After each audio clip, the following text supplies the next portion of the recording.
mungkin di ulun tak cinta karena ayah ngan poma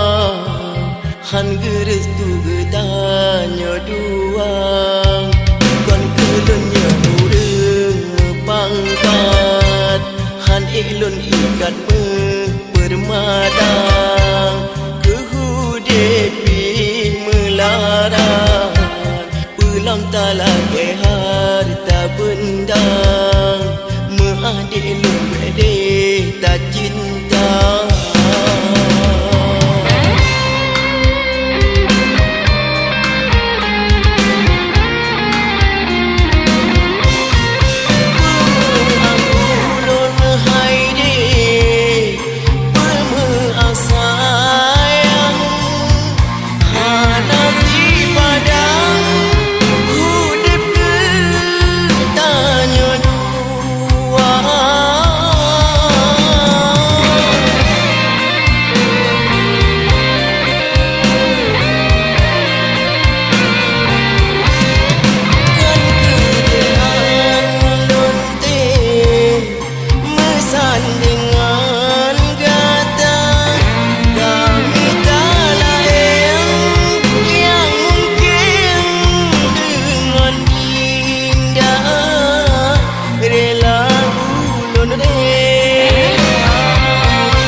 han ilun ikat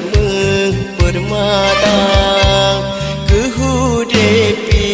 melarat pulang tak lagi harta benda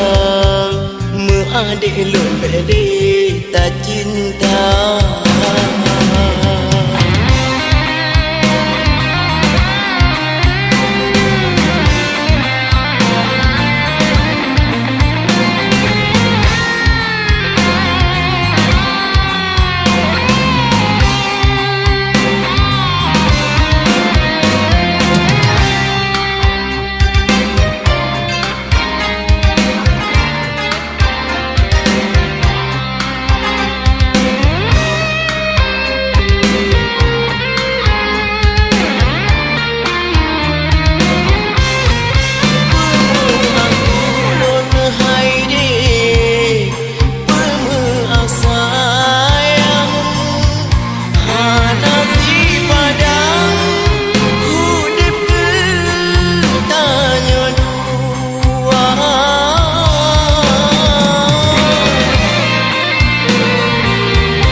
mungkin di ulun tak cinta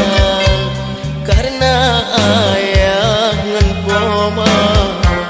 han geres tu bedanya dua